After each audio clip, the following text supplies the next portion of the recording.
D'abord, prions le Seigneur. Seigneur, nous avons lu de toi, nous avons entendu que tu as régulièrement envoyé ta parole dans la personne de tes prophètes à ton peuple. Où qu'il soit en exil à Babylone, qu'il soit en exode dans le désert, qu'il soit un peu partout, ta parole était proclamée parce que tu envoyais quelqu'un qui était ton messager, ton prophète. Seigneur, on te demande, Seigneur, que l'esprit de ces prophètes soit ici maintenant. Pas seulement que dans celui qui parle, mais dans ceux qui écoutent. Nous te le demandons en Jésus. Amen. Deutéronome 32, je lis verset 9. En effet, la part de l'Éternel, c'est son peuple. Jacob est sa part d'héritage. Il l'a trouvé dans une région déserte, dans un chaos rempli d'effroyables hurlements.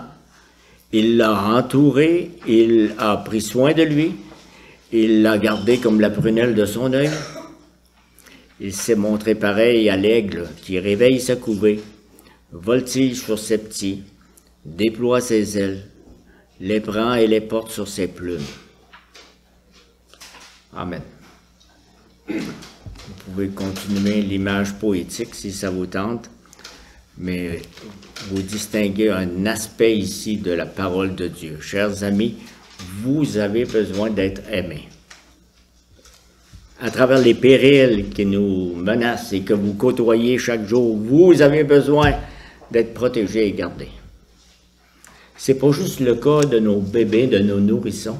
Vous avez besoin d'être protégés. Et plus encore, quand il s'agit de sortir dehors, de professer votre foi au grand déplaisir du monde et de ces idéologies que vous connaissez bien, à la colère de Satan qui, tôt ou tard, cherchera à tirer vengeance de vous.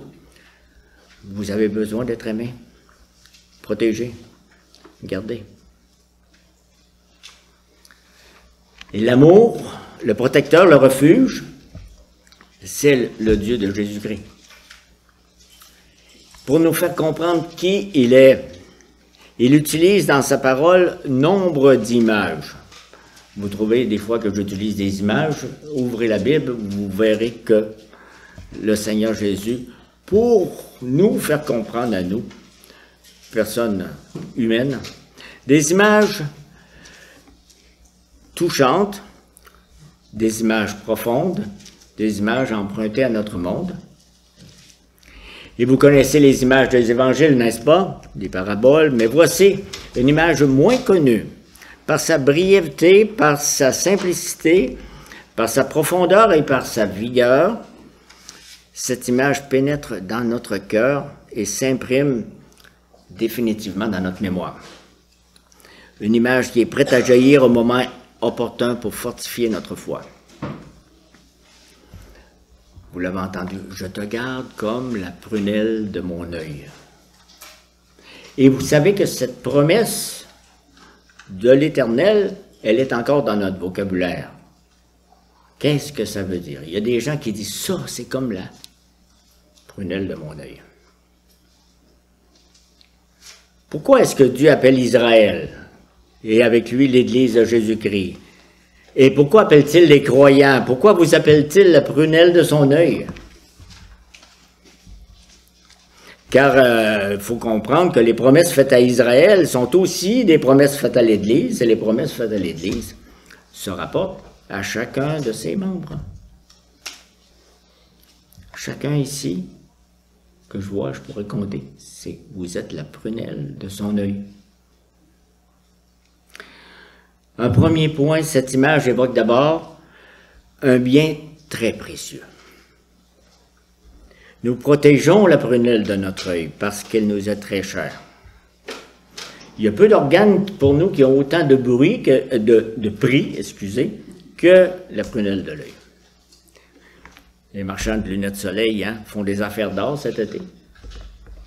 Le premier équipement des travailleurs de la construction, c'est quoi?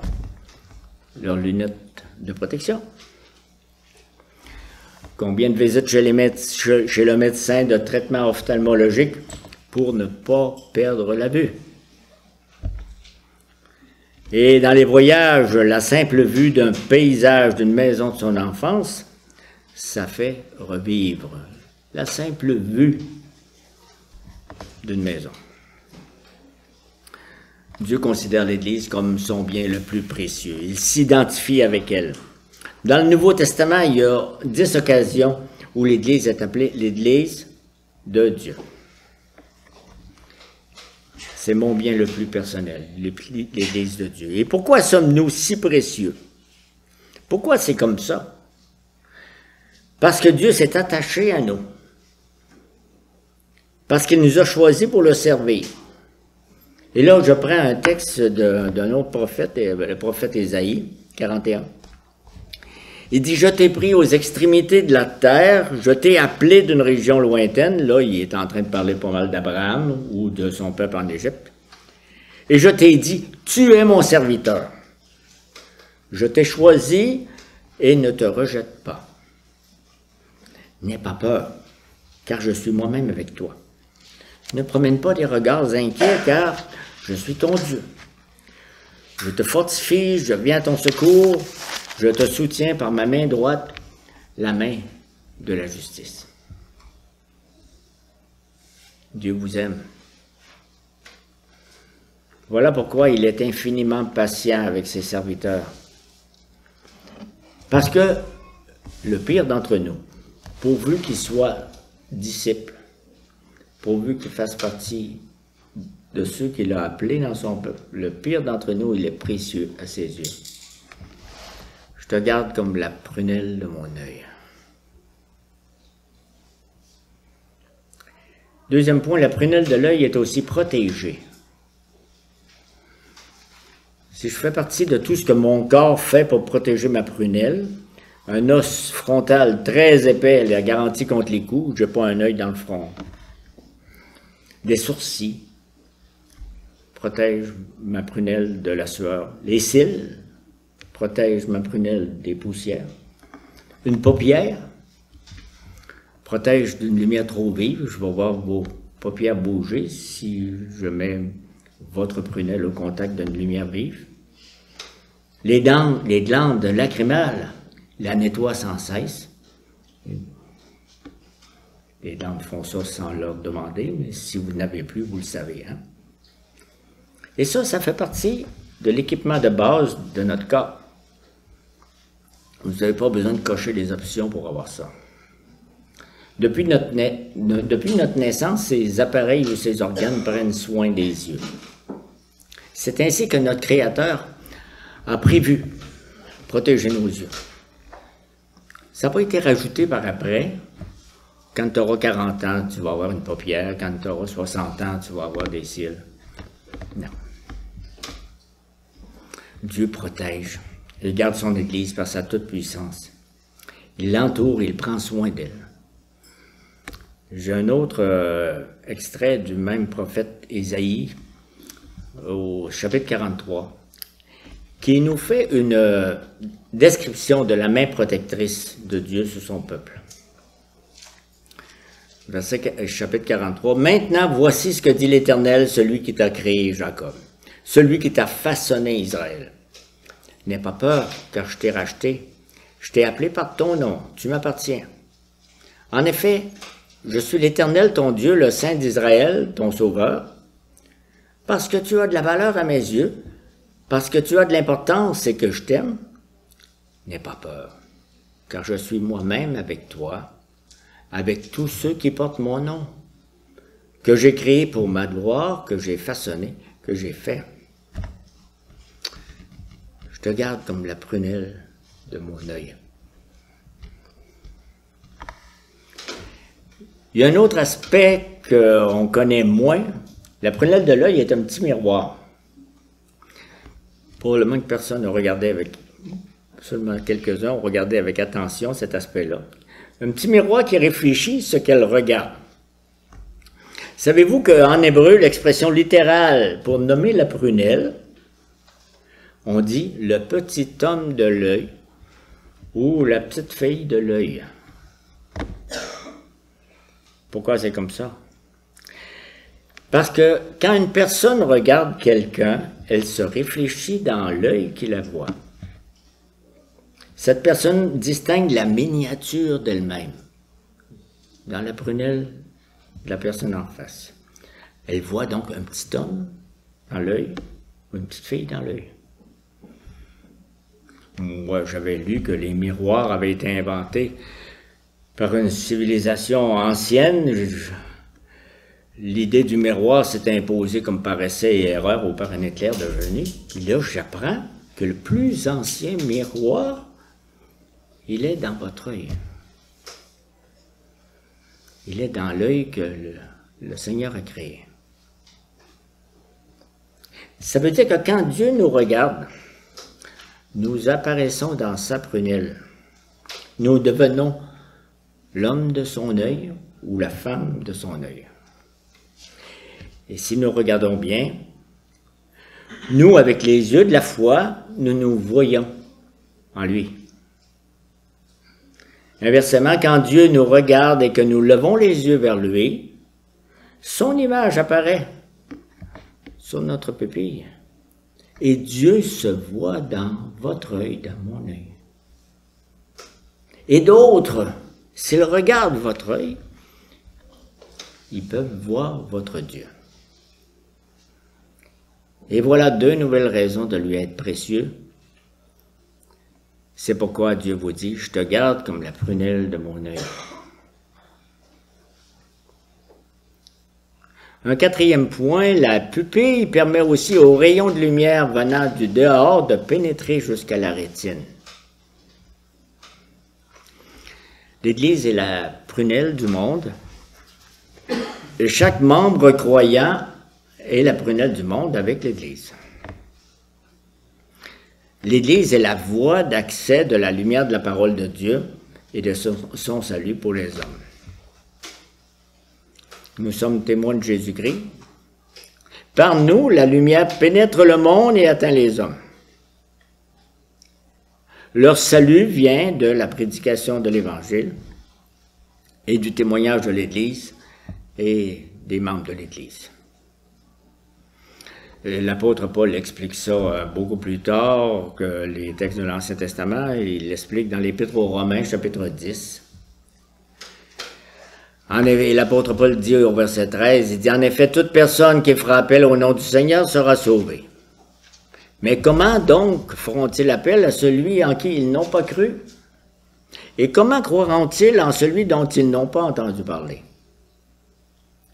Et comment entendront-ils parler de lui si personne ne l'annonce? Et comment l'annoncera-t-on si personne n'est envoyé? » Ainsi, la foi vient de ce qu'on entend, et ce qu'on entend vient de la parole de Dieu. Et vous voyez un peu le style de Paul, là? Il parle un peu comme un avocat en cours, où il pose des questions puis il répond lui-même. Et vous voyez que c'est tout pour dire que la parole de Dieu, ça ne vient pas tout seul dans notre esprit. Dieu la véhicule par ses prophètes, ses messagers. Mais souvent, la lumière brille dans les ténèbres, et les ténèbres ne la reçoivent pas, car les hommes refusent de se convertir. C'est ce que nous avons au tout début de l'évangile de Jean. Avant même, pour nous présenter qui est Jésus, la lumière du monde, il nous dit « Cette lumière était la vraie lumière », Jean 1, verset 9, « qui, en venant dans le monde, éclaire tout être humain. Elle était dans le monde, et le monde a été fait par elle, pourtant le monde ne l'a pas reconnue. Elle est venue chez les siens, et les siens ne l'ont pas accueillie. » Donc, il y a moyen, en voyant le monde agir, de recevoir, de percevoir la lumière du Créateur. Et si vous continuez ce texte-là, vous voyez pourquoi Jésus est venu. Je suis passé par une petite histoire qui est vécue, il paraît. C'est un petit garçon qui était né aveugle. On lui fit une opération, le petit garçon, et il recouvra lentement la vue. Un jour vient où, pour la première fois, il voit le ciel, la terre. Il dit « Maman, pourquoi tu m'as pas dit que c'était si beau? Puis la maman, en pleurant, a dit, j'essayais de te le dire, mon chéri, mais tu ne pouvais pas me comprendre. Tu n'avais pas les yeux. Et ça nous arrive souvent quand nous essayons de dire à un incroyant qui est Jésus-Christ. Tant que ses yeux n'ont pas été ouverts par le Saint-Esprit, il ne peut rien comprendre. C'est pas pour rien compris le Saint-Esprit à tout moment. Quand on se lève, quand on mange, quand on vient ici, à tout moment. Parce que sans lui, que pouvons-nous faire? Il n'empêche que la lumière brille, même si ça ne se rend pas à lui ou à elle. Que le témoignage soit fructueux ou pas fructueux, il est précieux pour Dieu. Que cette lumière de sa parole sorte de sa pupille. Je te garde comme la prunelle de mon œil. Je te garde, dernier point, car la prunelle qui est précieuse, qui est protégée, peut aussi être blessée. Il n'est pas nécessaire de lancer un canif dans l'œil pour le blesser et le faire souffrir. Juste un grain de poussière. Fait que je suis blessé, je suis attaqué. De même, nous devons être très attentifs à notre comportement envers les chrétiens et envers les églises de Dieu. Parce que les chrétiens, les églises semblent parfois faibles, sans protecteur. Ils sont méprisés, persécutés, pillés, mis à mort, aujourd'hui comme c'était autrefois. Nous le serons peut-être. Nous en ferons peut-être partie. Il ne sert à rien à dire que les chrétiens ont été ou sont ou seront persécutés à cause de tout le bien qu'ils n'ont pas fait. Il ne sert à rien de dire ça. Ça ne sert à rien, en dépit du bien que les églises n'ont pas toujours fait, et en dépit du mal qu'ils ont parfois commis, ça ne sert à rien. On peut pour continuer les procès éternellement, parce que les croyants restent l'Église de Dieu. Qui vous touche, touche la prunelle de mon œil. Ça, c'est rassurant, n'est-ce pas? Qui touche, vous touchez à la partie la plus intime de Dieu, en touchant à un croyant, un frère ou une église quelconque. Et quand cette prunelle est blessée, Dieu ressent une vive douleur. Vous entendez peut-être pas le cri de Dieu, car c'est lui qu'on offense. C'est quand même un réconfort pour nous, n'est-ce pas? Que Dieu crie aïe aïe. Et maintenant, il dit dans Ésaïe 52, « Maintenant, quel intérêt ai-je à voir mon peuple capturé pour rien, déclare l'Éternel. Et constamment, à longueur de jour, mon nom est blasphémé. » Vous voyez là, dans la même phrase, « Mon peuple, mon nom. » C'est ensemble. Touche à son peuple, tu touches à son nom. Un autre passage, encore d'Ésaïe 63, verset 9. Dans toute leur détresse, l'Éternel a souffert avec eux. C'est lui-même qui les a rachetés dans son amour et sa compassion.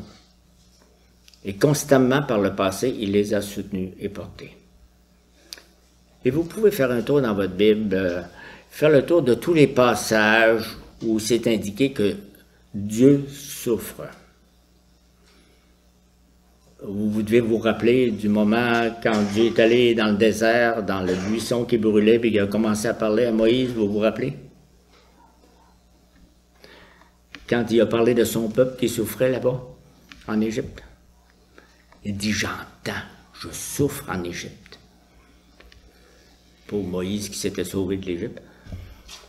Alors, tourne-y pour guérir ma souffrance. Ça veut dire sur chaque disciple, sur vous, Dieu étend sa main.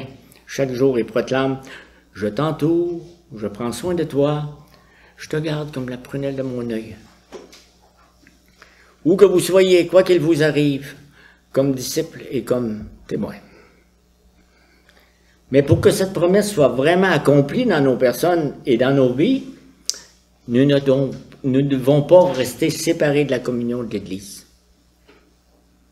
C'est dans la communion de l'Église que cette promesse s'accomplit pour chacun de nous, dans notre participation à sa vie, à sa foi, à son combat. Non pas dans l'isolement, chacun à notre adresse, à notre petite résidence privée, et dans une lutte solitaire. Parce que vous voyez que tout ce que j'ai donné ici, des paroles des prophètes, est adressé à un peuple. Nous sommes son peuple. Et parce que je fais partie de ton peuple, tu t'occupes de moi. Ô Éternel, cache-moi à l'ombre de tes ailes. Garde-moi comme la prunelle de ton œil.